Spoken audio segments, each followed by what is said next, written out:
Welcome back to my channel. आज की topic है जाप कैसे करना चाहिए, जाप किस तरीके से करना चाहिए और किन किन बातों का ध्यान रखना चाहिए।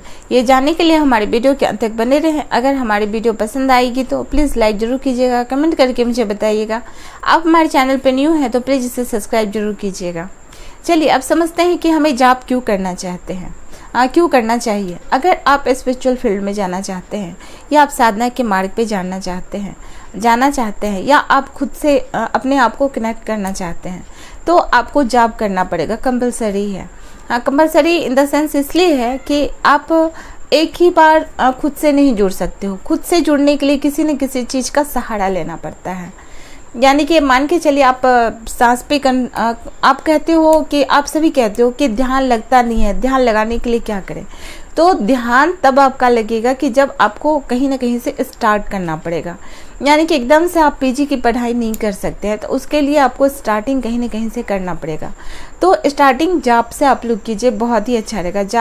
जाप से करने से क्या होगा, आपका ध्यान का कंसंट्रेट जो है उस मंत्र पे चला जाएगा और मंत्र से आपका जो है सो ध्यान सांसों पे चला जाएगा और सांसों से समाधि तक चला जाएगा। यही इसका इनिशियल स्टेज होता है। तो जाप करते समय किन किन बातों का ध्यान रखना चाहिए। तो जाप करते समय जो है सो सबसे पहले जाप करते समय जहाँ पे अधिक शोरगुल ना हो उन बातों का ध्यान रखना चाहिए। सबसे पहले जो ग्रंथ में लिखा गया है यानी शास्त्रों में लिखा गया है, या तो देवभूमि हो या तो पहाड़ हो, पर्वत हो, नदी किनारा हो, जो गाय होती है तो गाय का जो गौशाला होता है वो हो, बहुत ही उत्तम माना जाता है। अगर नहीं आज के डेट में इन सब चीज़ों की साधन नहीं है तो कोई बात नहीं है, घर में जो आपका पूजा स्थल जहाँ पे होगा वहाँ पे एक आसन आप लगा लो, शुद्ध होके थोड़ा सा बैठ जाओ, आसन लगा लो। और आसन लगा करके जब आप पूजा करते हो तो 5 मिनट ही सही, 5 मिनट से स्टार्ट करो जाप करना। तो आगे जा कर के आप कितना भी कर सकते हो और ज़रूरी नहीं है कि आप बिना खाना खाए ही करो, खाना खा के भी कर सकते हो अगर आपका मन है तो। आपको या तो सोने के टाइम भी हो सकता है, बेड पे आते हो तो थोड़ा सा उसको, वैसे बेड सब तो साफ़ रहता है ये, लेकिन जूठा वगैरह मत करना। उस टाइम में भी एक थोड़ा सा आसन ले लेना, उसके बाद ऊपर से बैठ करके। और आसन जो होनी चाहिए, जैसे कि आप बैठते हो तो कैसे भी बैठो, रीढ़ की हड्डी जो है वो पूरी सीधी होनी चाहिए। ये कुछ लोग क्या करते हैं ऐसे करके बैठते हैं, तो ऐसे नहीं बैठना है, ये पूरा ऐसे स्ट्रेट में बैठना है। यानी कि आपकी जो रीढ़ की हड्डी है ये पूरी तरह से सीधी होनी चाहिए। अब चलते हैं कि जाप किस विधि से करना चाहिए। तो देखो, मंत्र तो आप कुछ भी ले सकते हो, जो आपको अच्छा लगे वो मंत्र ले सकते हो। मंत्र आपका होगा, मैं आपको मंत्र नहीं बताऊंगी, मैं आपको बताऊंगी कि जाप कैसे करना चाहिए। तो देखो, ये माला है और मन करे तो जाप करने वाला माला पहन सकते हो, ना करे मन अब है कि मंत्र का जाप किस माला पे करें। तो रुद्राक्ष की माला है, उस पर भी आप जाप कर सकते हो। और जहाँ से आप गुरु मंत्र लेते हो वो आपको माला बता ही देते हैं। वैसे अगर आप मंत्र नहीं लिए हो तो आप वैसे रुद्राक्ष की माला पे भी जाप कर सकते हो। इसके लिए आपको गुरु मंत्र लेने की ज़रूरत नहीं है। अगर ले ली हो तो बहुत अच्छा है, नहीं लिए हो तो ले लेना।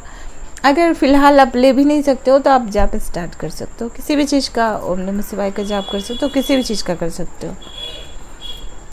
और जो वैष्णव मंत्र होता है उसका थोड़ा जाप करते टाइम में ज़्यादा ध्यान रखना चाहिए। तो वो मंत्र जब आप लेते हो उस टाइम उसका करना चाहिए। वैसे आप कर सकते हो। क्या होता है, ये दोनों फिंगर जो है, ये तीनों फिंगर, ये फिंगर का यूज़ नहीं करना चाहिए, ठीक है। इस फिंगर का यूज़ नहीं करना है। और ये जो है इसको देखो, माला के बीच में ये होता है, बीच में, इसको कहते हैं सुमेरु। इसको क्या कहते हैं, सुमेरु कहते हैं। इसको क्रॉस नहीं करना होता है। ये जो जाप है यहाँ से स्टार्ट अगर करते हैं, यहाँ से अगर स्टार्ट करते हैं तो इस तरह से करना होता है। देखो शायद आपको अच्छे से दिख रहा होगा, अच्छे से शायद दिख रहा होगा। इसको एक एक मोती को इस तरह से ऐसे करना चाहिए, ऐसे करना चाहिए। और एक जैसे एक मंत्र बोलते हैं, फिर एक मोती घिसकाएं, एक मंत्र बोले और एक मोती इधर के, एक मंत्र बोले, एक मंत्र इधर के। ऐसे करते करते जब ये पूरा प्रोसेस हमारा ख़त्म हो जाएगा, जैसे कि हम ऐसे से कर लेते हैं फटाफट, तो अगर जब जाप ख़त्म हो जाए तो जैसे कि यहाँ पे आ जाए गोल करके ये माला आ जाए, तो यहाँ से हम क्या करेंगे, इसे क्रॉस नहीं करना है, यहीं तक लाना है। और यहाँ तक लाने के बाद फिर इसको ऐसे घुमा देना है और फिर ऐसे करना है। अगर मान के चलो कहीं आप करते हो, वैसे खुला में माला का जाप नहीं होता है, इस तरह से आपको जाप करना होता है। और खुले में आप जाप नहीं कर सकते हैं, इसलिए क्या करना, अगर कोई आप दुपट्टा वगैरह डाले हैं या गमछी वगैरह डाले हैं तो उसके नीचे ले लेना, या तो माला को करते टाइम एक गौमुखी आता है उसके अंदर से डाल करके फिर जाप करनी चाहिए। इस तरह से क्या होगा। और हाँ, किन बातों का ध्यान रखना चाहिए जाप करते समय वो मैं आपको बता देती हूँ। जैसे कि हम जाप कर रहे हैं तो हमारा जो हाथ है, दूसरा हाथ जो है सो इस पोर्शन में होना चाहिए, इस तरह से, और ये हाथ जो है सो इस तरह से होना चाहिए, और ये हाथ, और पैर जो है सुखासन में जैसे कि उस तरह से बैठो जो आप पूरी तरह से मतलब कि कंफर्ट फील कर रहे हो। रीढ़ की हड्डी पूरी सीधी होनी चाहिए, हाथ इस तरह से होनी चाहिए, उसको पैर पे रखोगे और इस तरह से जाप को कुर्सी पे भी बैठ के कर सकते हो, लेकिन रीढ़ की हड्डी जो है वो सीधी होनी चाहिए।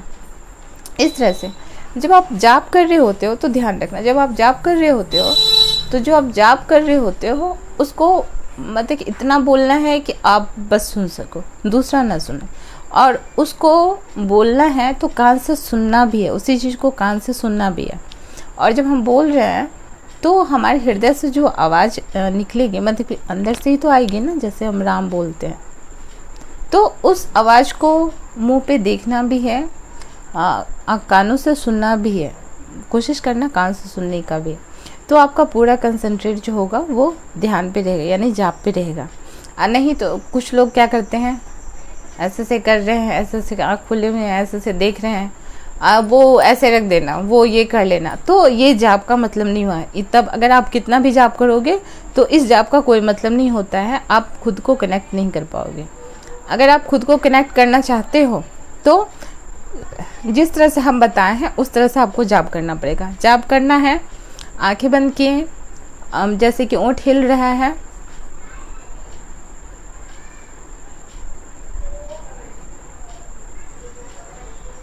इस तरह से आंखें बंद हैं, ओंठ हिल रहा है, और ओंठ हिल रहा है इस चीज़ को आप आंखों से देखो, यानी बंद आंखों से देखो, आंख खोल के नहीं, और उस जाप को कान से सुनो।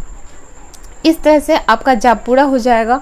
और आप एक माला भी करोगे तो 5 मिनट, अगर आपको 1 मिनट लगेगा या 2 मिनट लगेगा, बहुत ज़्यादा टाइम नहीं लगता है, तो उतना देर आप अपने आप को कनेक्ट कर पाओगे।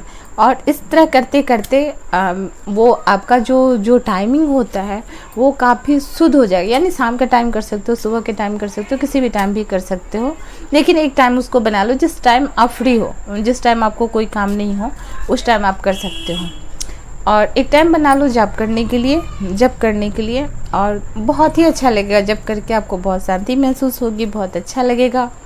और आप खुद को कनेक्ट कर सकते हो, खुद के आत्मा से जुड़ सकते हो। खुद के आत्मा से जुड़ने का मतलब बहुत सारी आवाज़ आपको अंदर से आएगी, अंदर से एक गाइडेंस मिलेगी, अंदर की जो गाइडेंस होगी वही आपको सब कुछ बताएगा कि क्या करना है, नहीं करना है, किस तरह से करना है। जैसे आप बाहर लोगों से पूछते हो तो आपको लोगों से नहीं पूछना पड़ेगा, आपकी खुद की आत्मा आपको गाइड करती रहेगी, ठीक है। और जैसे जैसे आप आगे बढ़ते जाओगे तो गुरु भी आपको अपने आप मिल जाएंगे, गुरु को भी ढूंढना नहीं पड़ता है। एक जगह ओशो का ही शायद हम पढ़े हुए थे, उसमें था कि आप अच्छा शिष्य बन जाओ, गुरु अपने आप मिल जाएंगे आपको। तो इस तरह से है आप करना। चलो, आपको बहुत अच्छे से समझ में आ गई होगी। मिलते हैं फिर नेक्स्ट वीडियो में, तब तक के लिए जय Shri Ram, Radhe Radhe, thank you, I love you.